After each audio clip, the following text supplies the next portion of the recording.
Fala pessoal, Rotas e tal. Galera, esse é o segundo vídeo respondendo comentários, que ainda está na fase de teste aí. E lembro a vocês que esse vídeo aqui ele não tem roteiro, ele é feito de maneira totalmente espontânea. Então eu sorteio alguns comentários aí feito por vocês, tanto no Rotas e tal, quanto no Motos e tal, e a gente responde aqui. Bom, sem mais delongas, bora pro vídeo.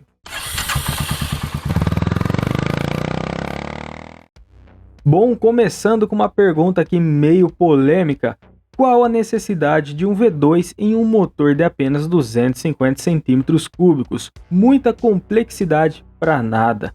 Essa pergunta foi feita lá no vídeo da Denver 250, da Shinerai, que é uma moto V2 com 250 cilindradas, assim como era a Virago 250, entre outras motos. Bom, eu, sinceridade, acho que essa pergunta ela está errada. O certo seria: qual a necessidade de um motor V2 em qualquer moto? Pessoal, eu já falei inúmeras vezes que o motor V2 não faz muito sentido, a não ser a estética, porque até mesmo o som pode ser copiado com um motor em linha. Nada comprova que o motor V2 pode ter mais torque que um motor bicilíndrico em linha. Basta você ter um motor em linha com o mesmo curso e diâmetro de um motor V2 e você vai ter a mesma calibração. Se você colocar a mesma calibração de comando, entre outras coisas, você vai ter o mesmo torque, a mesma resposta. E sobre o som, basta defasar o virabrequim de acordo com o motor V2. Por exemplo, os motores V2 de 90 graus ou os L2 de 90 graus, você tem o som dele em qualquer bicilíndrico que tenha 270 graus de defasagem no virabrequim, como por exemplo MT-07, Interceptor 650. Ah, pô, mas eu quero o som do V2 de 75 graus. Pô, a gente tem a KTM lá que fez isso no motor LC8C, que é o LC8 Compact, que é um bicilíndrico em linha com virabrequim de 285 graus, para copiar a mesma defasagem dos V2 do LC8 de 75 graus de inclinação entre as bancadas. Pô, mas eu queria a mesma defasagem dos motores Harley. A gente tem a Nuda 900, que tem um virabrequim de 315 graus, que traz a mesma ordem de ignição dos motores Harley. É claro, não traz o mesmo estilo de desempenho, porque é um motor focado em rotações mais elevadas, baseado no motor da F850. Então, não tem nada que comprove que o motor V2 gere mais torque que um motor bicilíndrico em linha. Basta ser construído com o mesmo propósito. E tem inúmeros motores em linha que têm muito mais torque que motores V2. Então o motor V2 em si ele não tem tanto sentido. A gente poderia dar um pouco de crédito para a distribuição de peso no quadro da moto, no chassi da moto, Você com o motor V2 você consegue distribuir melhor o peso no eixo dianteiro, no eixo traseiro da moto, do que seria um motor em linha, que ele é mais inclinado para frente, ele coloca mais peso na dianteira.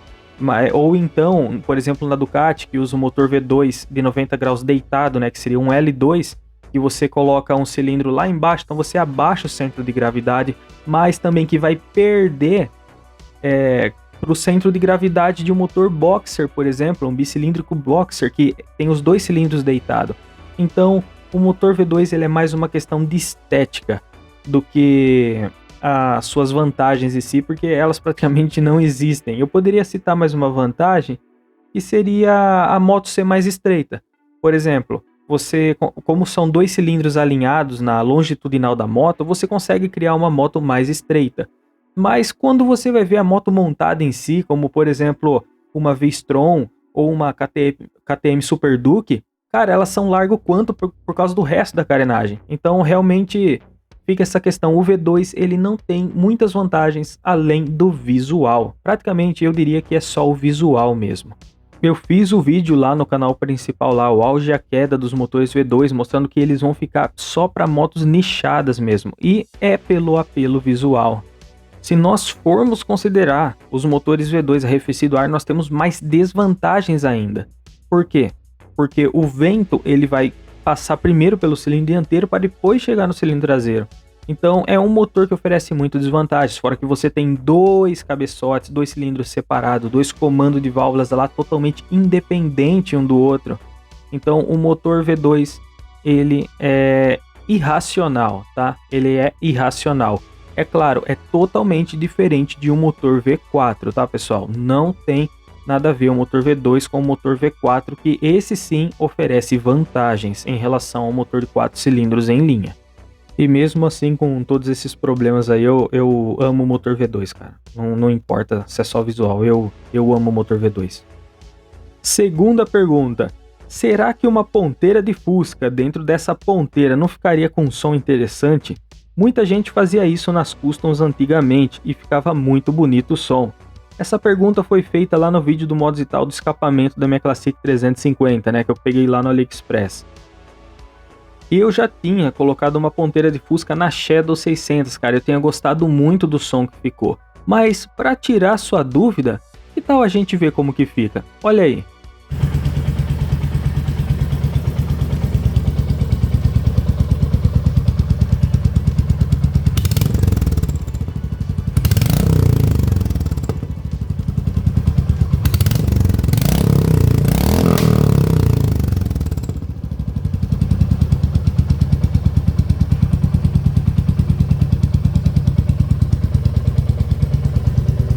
Viu só?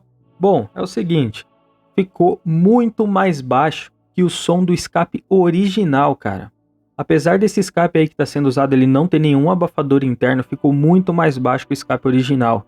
A única coisa é que os pipocos que a Classic dá naturais, ela tem vários pipocos naturais na desaceleração, ficaram muito mais altos e estridentes, parecendo um Fusca estourando mesmo fora de ponto. E resumindo, infelizmente eu não gostei, cara. Na Shadow achei que tinha ficado legal. Na Classic aí, nas desacelerações, apesar de dar um leve assovio, por causa que são as ponteiras clássicas que assoviam com aquele abafador interno, eu acabei não gostando, não vou utilizar, eu prefiro o DB Killer original que veio, que realmente dá um som de custom pra ela, cara, dá um som de moto custom. Inclusive tem a cena onde o Thiago do Motologia acelera ela, eu tô gravando, dá pra vocês perceberem bem como ela tem esse som instalado de moto custom usando esse escape aí com o DB Killer que veio com ele, o DB Killer original, apesar de eu estar modificando esse DB Killer aí e ver em breve como que vai ficar o som dele.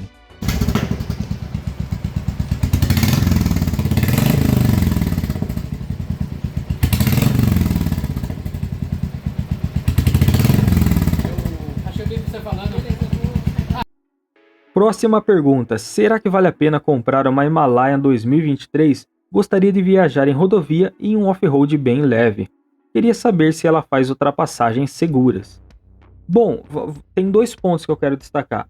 A Himalaia ela é mais forte que a Meteor e eu tenho um vídeo recente lá no Modos e tal do desempenho da Classic e da Meteor na Castelo Branco, onde o limite de velocidade é 120 e, cara, surpreende sim o desempenho dela. Inclusive por ter a velocidade de painel precisa, né? Eu mostro uma CG a 140 km/h de painel dando 120 real, cara. Enquanto as velocidades que a Classic e a Meteor alcançam surpreende comparado com uma Twister. Então, a Himalaia ela vai andar melhor do que isso daí. Só que tem um porém. Cara, a gente está no momento de transição das Royal com o motor LS 411 para o Sherpa 450.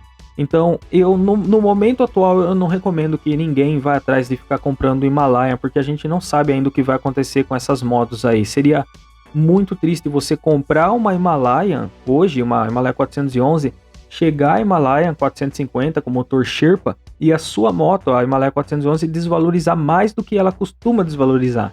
Então, eu realmente não acho que é o momento ideal para ir atrás de Himalaia 411. Acho que é um momento meio perigoso, a não ser que você não ligue para isso, né? Você fala, pô, não, vou comprar essa moto aqui para ficar com ela por muito, muito tempo. Aí tudo bem. Próxima pergunta. Pergunta curiosa. Por que não temos motores com 3 válvulas, uma da admissão, da mistura ar e combustível e 2 no escape, diminuindo a resistência do ar no momento do pistão expulsar os gases da queima? Simplesmente porque o pistão não tem o trabalho de expulsar os gases. Os gases eles estão em alta temperatura e assim que a válvula de escape começa a abrir, os gases fogem, escapam sob pressão por ela, sem que o pistão empurre. Para você ter uma ideia, a válvula de escape ela costuma abrir antes que o pistão atinja o ponto morto inferior. Então, os gases já vão saindo a partir desse momento em alta pressão e velocidade. Quando o pistão está subindo, as válvulas de admissão elas já começam a abrir antes que o pistão atinja o ponto morto superior, e os gases saindo pelo escape ainda, os gases quentes pós-combustão, eles criam uma subpressão e sugam a mistura de combustível pela admissão da válvula de admissão que já está se abrindo. Isso aí se chama overlap de válvulas, tá? Então você tem um auxílio na alimentação do motor pelos gases de escape que estão saindo. Se você pegar motores, os cabeçotes com duas válvulas, você vai ver que a válvula de escape ela é menor do que a válvula de admissão. Por quê? Para misturar de combustível entrar no pistão exige esforço. Agora, para sair, elas praticamente saem sozinho. O que acontece é que muitas vezes é tanta pressão querendo sair que aquele orifício da válvula não é o suficiente, então você precisa de mais válvulas. Então você parte para um cabeçote com 4 válvulas, 2 de admissão e 2 de escape, e mesmo assim as 2 de escape são menores que as de admissão. Essa configuração que você mencionou de 2 válvulas de escape e uma de admissão, elas não existem. Mas se você pegar, pelo menos que eu lembre, não existe, eu não conheço. Mas o contrário sim, você tem uma válvula de escape grande e 2 válvulas de admissão. Por quê? Porque é sempre mais difícil para admissão, para o ar entrar dentro do motor do que para ele sair, porque ele sai sozinho por estar em alta temperatura. Imagina uma panela de pressão. Quando ela está sob pressão e você puxa a válvula dela, ela libera o ar na hora. Por quê? O ar sob pressão ele quer sair dali. Você não precisa de nada empurrando ele para fora. Então, quando você for ver motores multiválvulas, além das válvulas de escape serem menores, se você for pegar motores com número ímpares, você vai notar que vai ter sempre mais válvulas de admissão do que válvulas de escape. Por exemplo, os motores com 5 válvulas, você tem 3 de admissão, 2 de escape. Então é um sistema bem curioso aí por causa dessa dinâmica dos gases, né? Os gases em alta temperatura de escape sempre vão querer fugir sozinhos sem que o pistão precise expulsar. Quando a gente fala no ciclo 4 tempos, no momento de exaustão, o pistão sobe empurrando os gases para fora, não é bem assim, tá? No sistema de exaustão, na hora da exaustão, os gases eles acabam fugindo, criando um vácuo na câmara que ajuda a sugar a mistura nova da válvula de admissão que já está se abrindo, tá? Então tem o cruzamento de válvulas e tal que a gente chama de overlap. O canal tem um vídeo meio antigo sobre isso, que é escapamentos, como funciona. É bem antigo o vídeo, mas é muito bom. Eu explico tanto como funciona o sistema de abafadores, do escapamento, tipo de abafadores que existem, e também eu comento sobre esse tempo de overlap das válvulas aí para vocês terem uma noção de como funciona. Recomendo muito que assista esse vídeo aí, tem todo o desenho, tudo bonitinho feito lá, é bacana. Fora que vocês vão ter uma melhor noção de como funcionam os abafadores refletivos, reativos, que eu vivo mencionando quando eu vou falar de escapamento aí no canal. Última pergunta, sobre motos com motor de partida e alternador na mesma peça. Um amigo meu disse certa vez que teve uma Yamaha 2 tempos da década de 70 que já usava esse sistema desse tipo. Acho que era uma 250, de 2 cilindros. Alguém sabe disso? Tem conhecimento dessa moto? Essa pergunta foi feita no vídeo do Mild Hybrid, né? Inclusive, eu lembrei dessa pergunta por causa do vídeo da Fluo Hybrid, Mild Hybrid, que tem o estator, que seria o alternador da moto, servindo como motor para auxiliar o motor a combustão em determinados momentos. Mas essa tecnologia já existe há algum tempo na NMAX, na PCX, onde o estator é usado para dar partida no motor, né? Você tem um inversor de frequência, você faz ele trabalhar como um motor elétrico para girar o motor a combustão, dando a partida, eliminando o motor escovado de corrente contínua tradicional, né? Ainda bem, motor escovado aí só dá problema. Galera, é o seguinte, essa moto que ele menciona é a RD200 Electric. Ela é da Yamaha lá de 1970 e ela já tinha essa tecnologia de dar partida usando o alternador, cara. Então, você vê que isso aí não é novo, já foi tentado no passado, ainda mais em motos 2 tempos, né, que geralmente não tinham a partida com motor elétrico, e é uma inovação da Yamaha aí, inclusive vou deixar o vídeo para vocês verem como ela dá partida aí. É um sistema muito interessante.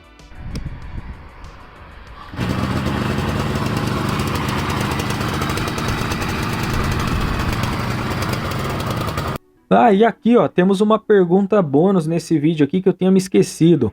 Alguém sabe por que não tem motos ou motores, né, subquadrados de 4 cilindros? Cara, não tem entre aspas. Se a gente for falar de motos, além da India 4 e outros modelos muito antigos, eu não conheço nenhum subquadrado tenha, né, o curso de pistão maior que o diâmetro do pistão, apesar de você ter umas motos aí com um curso relativamente longo, como a CB1300, mas em carros, por exemplo, nós temos muitos motores 4 cilindros subquadrados. É comum, caminhões então 4 cilindros subquadrado tem de monte. Só que é o seguinte, quando a gente fala em moto, principalmente 4 cilindros, nós estamos focando praticamente 100% das vezes em desempenho. E você trazer um motor 4 cilindros subquadrados, você vai trazer um motor 4 cilindros fraco em potência e voltado para o torque. E isso não faz muito sentido. Nesse caso, é muito mais eficiente você usar um motor 2 cilindros. Você criar um motor 4 cilindros de baixa cilindrada, focado em torque, ele vai ser um motor que não vai ter uma boa eficiência. Ele até vai responder bem em baixas rotações, mas vai consumir muito combustível e não vai agradar o cara que compra essa moto. Por exemplo, a CB1300, que tem, se eu não me engano, acho que é 66, 67 de curso, já é um curso relativamente alto para o motor 4 cilindros de moto. Ela entrega na faixa de 80 cavalos, enquanto a CB1000, que tem o curso pequeno, vai passar dos 160, 180 cavalos. E o que acontece? A CB1300 é uma moto que ficou famosa por ser manca. O pessoal chama ela de manca, mesmo ela não sendo manca, ela tendo um propósito completamente diferente, um propósito mais... um torque melhor nas baixas rotações. Então, a galera, os fabricantes que fazem esse tipo de moto 4 cilindros, eles sabem que o propósito dessa moto é correr, é esportividade. Então, realmente, para eles não compensam fabricar uma moto com um curso longo 4 cilindros. Não faz sentido. Você percebe que as motos de baixa, ou melhor, as custom mesmo, cara, você pega a Meteor, você pega Himalayan, as Harley Davidson, o pessoal já olha torto para a potência, porque são motores subquadrados, focado em torque. Então imagine você criar uma 4 cilindros com esse foco aí. Lembrando que superquadrado, subquadrado é muito genérico, porque a R15, por exemplo, ela é um motor quadrado, mas extremamente girador, porque a gente tem um curso pequeno. Não adianta eu falar que o motor é subquadrado e, na verdade, ele tem um pistão de 50 mm e um curso de 60 mm, ou seja, ele vai ser um motorzinho mais girador, mesmo sendo um subquadrado. Então, o correto seria a gente separar como motores short stroke, que seria motores de curso curto, e long strokes, motores de curso longo. Eu já fiz um vídeo sobre isso no canal, falando que motores super quadrado, subquadrado e quadrado são um mito. Na prática, essas classificações elas não dizem nada, porque tudo depende das medidas em si.